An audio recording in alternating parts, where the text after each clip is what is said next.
93 cents a gallon. It's been a long time since you've seen a price like that at your local gas station. But there may be a way of bringing back those good old days when fuel was relatively cheap and nobody worried about running out of it. But the fuel we have in mind isn't gasoline. What it is the subject of our story. What you're looking at here in Sacramento, California, is kind of a new automobile cottage industry. But it just may turn out to be the start of something very important. It's the first commercial attempt in the country to provide a practical alternative to gasoline. What is it? Alcohol. Alcohol may seem an unlikely choice to replace gasoline, but according to a man named Chuck Stone, it's the future fuel of America. It's time for us to bite some bullets here at home. Either we're going to go to war for oil or we're not going to. I'd rather do the battle here and now with the tools we've got, you know, cars that don't need oil, cars that do perform very well, and cars which are really better for the country, homegrown fuels. Stone believes that running cars on alcohol can be our salvation. His choice is a particular form of alcohol called methanol. And to prove his point, Stone has converted several hundred cars that are running around on methanol right in San Francisco. The bank has been using well over 100 of Stone's cars for almost 2 years. It even has its own methanol pumps. And people like mechanic Dick Nettle have become true believers. It's fair to say you started out as a skeptic. Oh, very much so. Right now, if you had to choose for your personal car between a methanol-powered and a gasoline-powered, which would you choose? Oh, I'd take a methanol-powered. If this new wonder fuel, methanol, is vaguely familiar, you're absolutely right. As a potential fuel, it's not new at all. But the high cost and vulnerability of oil have persuaded a lot of people that now is the time to think about methanol seriously. Methanol is plain, old-fashioned wood alcohol. The stuff you used to hear about killing or blinding some poor wino who drank it in desperation during Prohibition. But it seems to work fine in cars, and it costs a lot less than gasoline. And you can make it from almost anything. Coal, natural gas, agricultural waste, wood, even garbage. Chuck Stone thinks the time for methanol is now, and he's put his money where his belief is, gambling his life savings on getting a brand. Stone's plant is a modest affair. Into it come Ford, LTDs, Mustangs, what have you, all designed to run on gasoline, and out come Liberators, running happily on methanol. Superficially, the cars look the same, but they've undergone fairly extensive surgery. Methanol has only half the many miles per gallon, but it also octane rating. So the major change is to increase the engine to improve the mileage, although it still doesn't do nearly as well as gasoline. One thing that offsets the lower mileage and the expense of converting a car to methanol is the savings on fuel. Right now, nobody makes methanol for automobiles, but it is used for industrial purposes. Stone buys it from a supplier in the Midwest, puts in a couple of additives to make it behave, and then resells it to his customers at a profit. His selling price, 93 cents a gallon. Chuck Stone would like to run gasoline right out of the market, but he obviously can't do it alone. The way things look now, he may not be alone very long. Other potential players in the methanol game are warming up on the sidelines. Among them, the Ford Motor Company. It could be a very good fuel for automobiles. It has some differences from gasoline or diesel oil that we're familiar with, but it is an excellent fuel. Tom Feeney is Ford's vice president in charge of developing the company's engines of the future. We asked him whether a methanol car would be any more expensive to mass produce than a conventional one. On mass production, there might be a slight cost increase, I think less than $100, probably quite a bit less than that, I don't know. As far as economy of operation goes, if you balanced off the lower energy content with the cheaper cost of methanol, would it be competitive with gasoline?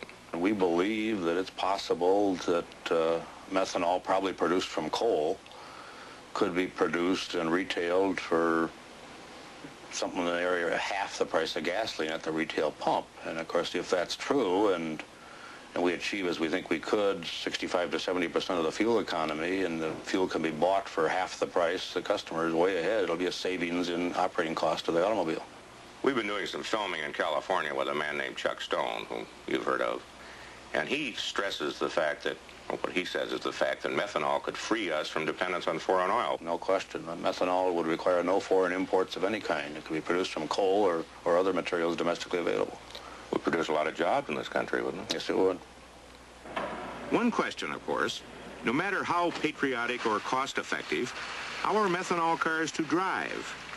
We put one to the test. I wouldn't normally floor it like that. I just wanted to see. Acceleration with methanol felt about like a gasoline, better than with gasoline, because the engine runs cooler. So what we got out of a fairly short, unscientific test, methanol cars seem to work just fine. We also spoke to someone who knew a lot more than we did, mechanic Dick Nettle. Just seat of the pants feel, there's actual horsepower. For instance, our Granadas, if you've driven an 80 Ford Granada, just box stock off the showroom floor, and then you get in one of our methanol Granadas, you'd think you put a different engine in it, because they scoot. At this point, Nettle probably has more practical experience with methanol cars than anyone in the country. His employer, the Bank of America, is Chuck Stone's major customer, and it's a nice customer to have. The Bank of America, with headquarters here in San Francisco, happens to be the largest bank in the country. So far, the bank has converted more than 150 of its 2,000 fleet vehicles to run on methanol, with the conversions made by Chuck Stone's Future Fuels of America, which also furnishes the fuel.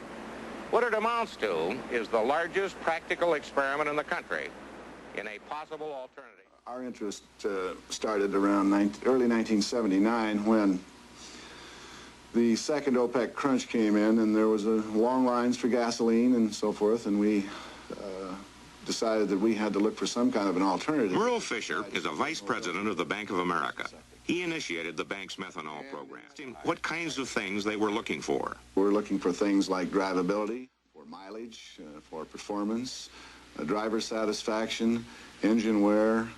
When the program just started, we had trouble with the carburetors, some of the rubber parts in them, the compatibility with the fuel. We were getting some... As chief mechanic for the Bank of America's methanol program, Dick Nettle had to cope with some of the initial headaches. That's all been solved now. And as far as just pure maintenance, once we got over the hump with our beginning problems, they actually have a little less maintenance in a gas car. The fuel... Some people say it's hard to start a car on methanol in cold weather. We don't have that problem. Heck, they take one of the vans up there fishing. They're up in the middle of the mountains. As chief mechanic, you've got methanol cars with over 1 million miles on them now. How does their performance and cost compare with gasoline cars? Very favorable. There's really been no drawbacks to it. Not as far as you can tell driving-wise. They're just as drivable as a gas car.